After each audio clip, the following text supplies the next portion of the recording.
यशो, नारी हर बंधनों के बीच रहकर भी मुक्ति पा लेती है, पर नारी हृदय और पुरुष हृदय के भेद को भी समझना होगा। आकाश से वर्षा तब तक नहीं होती जब तक सूर्य की उग्रता से जल भाप ना बन जाए। मुझे संसार से विमुख होना ही था,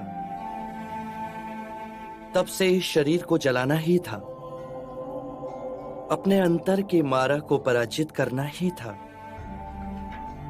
और अपने अंतर के मारा से संघर्ष केवल एकांत में ही हो सकता था। उसे पराजित करना मेरे जीवन और मरण का प्रश्न था, और अपने अंतर के मारा से मुक्ति पा मुझे संबोधि का मार्ग प्राप्त हुआ। ये परम ज्ञान अब केवल मेरा नहीं, जन जन का है। अर्थात अब आप मेरे और राहुल के सौभाग्य में नहीं। यशो, यदि तुम दोनों का ही दुख दूर करूं, तो इस संसार की असंख्य पीड़ित आत्माओं का क्या होगा? ये सारा संसार ही मेरा हो चला है।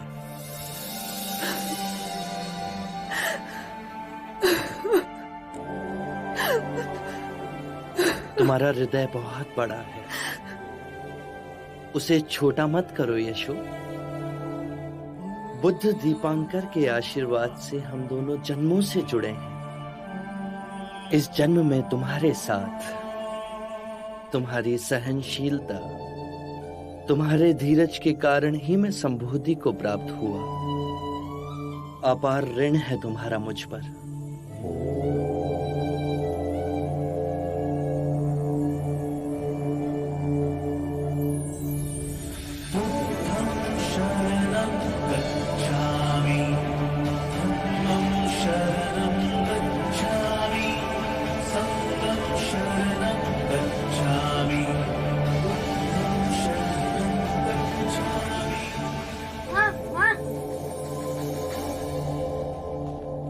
पिताजी, दादा महाराज आपकी भोजन पे प्रतीक्षा कर रहे हैं।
बस इतना ही।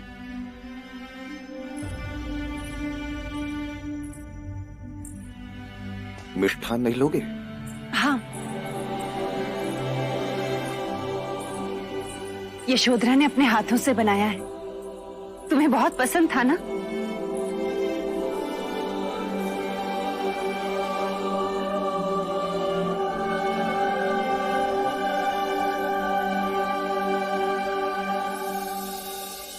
संन्यास मनुष्य से क्या क्या करवा देता है। किसी को तो अपनी सारी प्रिय वस्तुओं तक को त्याग।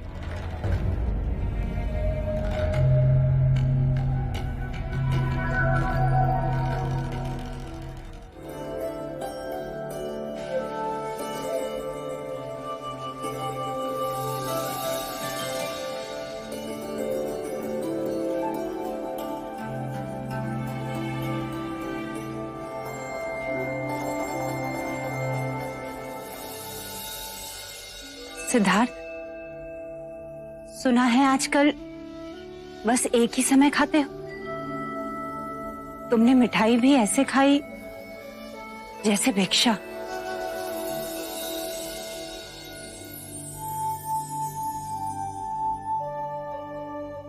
मैं भिक्षा भी ऐसे ग्रहण करता हूं जैसे मिष्ठान। मां, यदि भोजन पूर्ण ध्यान पूर्वक करें तो भिक्षा और मिष्ठान का अंतर समाप्त हो जाता है। अरे सत्य तो कहा, भिक्षा से मांगी हुई चीजों में रुचि अरुचि कैसी? बस सत्य भाव से खाना चाहिए। जय सिद्धार्थ, जय सिद्धार्थ, आप आ गए। नंद, चरण स्पर्श करो। अब ये केवल तुम्हारे ज्येष्ठ नहीं, बुद्ध भी है।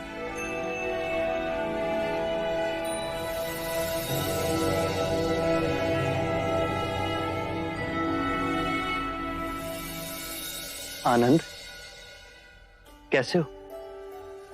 सिद्धार्थ, अब हमें भी तुम्हें बुद्ध कहने का प्रयास करना होगा। काल का चक्र देखो, अब तुम हमारे होकर भी हमारे नहीं। मैं इस मार्ग पर चल सका, उसके लिए मैं इस परिवार की 3 स्त्रियों का बहुत आभारी हूं। मां, आपने कष्ट, त्याग, तप किया। अपने ममता की शीतल छाया का आंचल मेरे सिर पर रखा। इस मार्ग पे आपका आशीर्वाद हमेशा मेरे साथ था। बहुत बहुत आभार।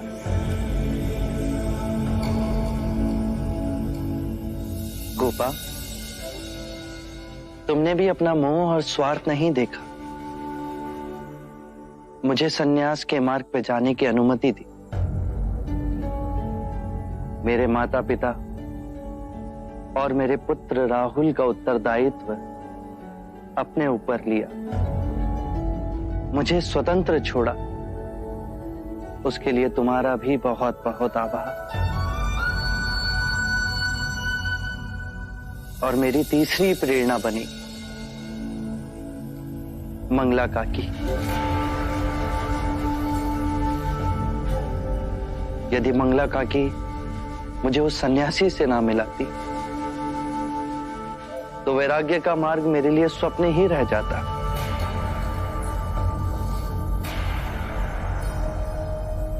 मंगला काकी ने मुझे वास्तविक संसार दिखाया, जो दुख और पीड़ा से भरा है। और उन्हीं के कारण मेरे हृदय में प्रश्न उठे, जिनका उत्तर खोजना मेरे जीवन का लक्ष्य बना।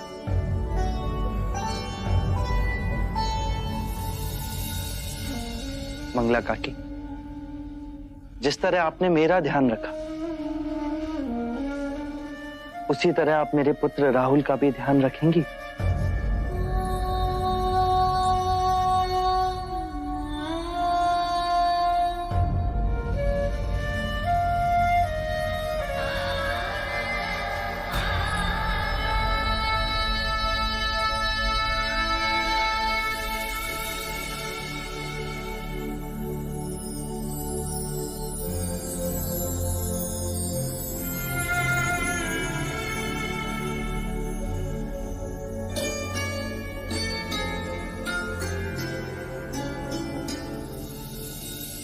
अब आप सब मुझे आज्ञा दें। मुझे निगरोध वन की ओर प्रस्थान करना है।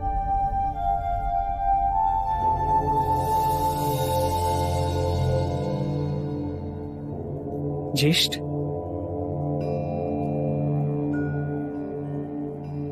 क्या हम आपके साथ निगरोध वन में रह सकते हैं? आपने जो परम सत्य पाया, क्या आप हमें उसके दर्शन कराएंगे? अवश्य।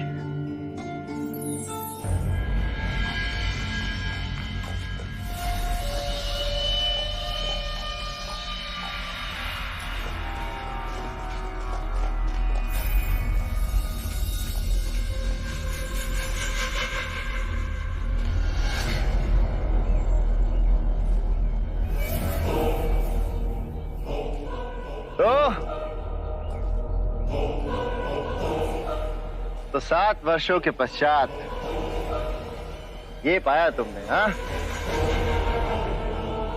ये भिक्षा का झोला, खुरदरा वस्त्र, नग्न पांव और अपने जैसे भगोड़ों का साथ। वो का है? भिक्षाम देहि। देवदत्त, विवेक से बात करो। ये अब सिद्धार्थ नहीं रहे, ये बुद्ध है। इनके कोटि कोटि अनुयायी हैं जो इनकी वाणी को 10 दिशाओं में फैला रहे हैं। ओह, अच्छा। तो बुद्ध जी, अपने ज्येष्ठ के एक प्रश्न का उत्तर दीजिए। 7 वर्षों तक आपने पाया क्या?